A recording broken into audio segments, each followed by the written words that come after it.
Today, I want to read to you from Acts chapter 1 and talk to you about rolling the dice. Here we go. Acts chapter 1, verses 24, 25, and 26, where we read this. And they prayed and said, "You, O Lord, who know the hearts of all, show which of these two you have chosen to take part in this ministry and apostleship, from which Judas by transgression fell, that he might go to his own place. And they cast their lots, and the lot fell on Matthias, and he was numbered with the 11 apostles."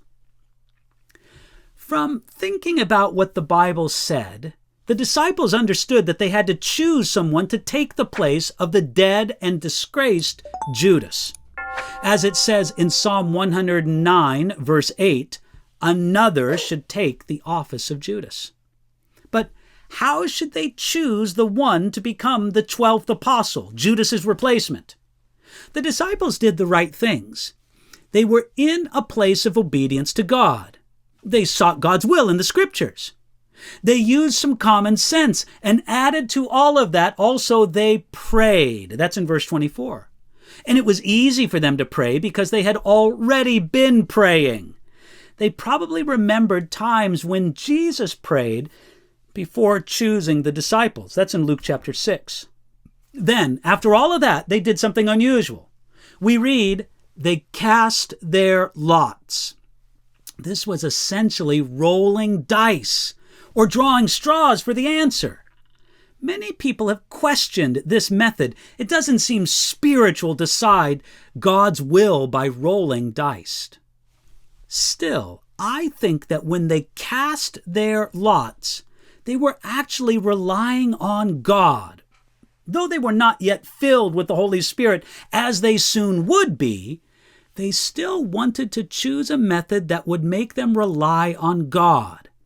Perhaps they even remembered Proverbs chapter 16, verse 33, "The lot is cast into the lap, but its every decision is from the Lord."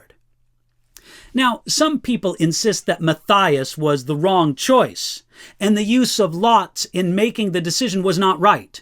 The idea is that God would have eventually chosen Paul if the office had been left vacant.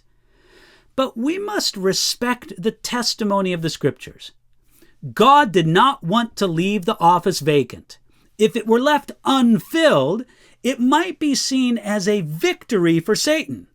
It would be as if Jesus chose 12, but one of them came up short, and therefore Satan defeated the desire of Jesus to have 12 apostles. As for Paul, he clearly considered himself an apostle, but one born out of due time, as 1 Corinthians 15:8 says. It doesn't seem that Paul objected to the selection of Matthias.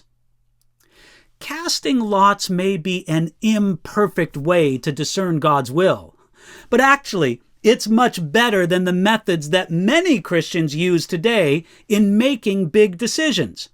Look, isn't it true that when it comes time to make decisions, many Christians rely only on their emotions, or they rely only on circumstances, or they rely only on feelings, or only on their fleshly desires? Let me tell you something.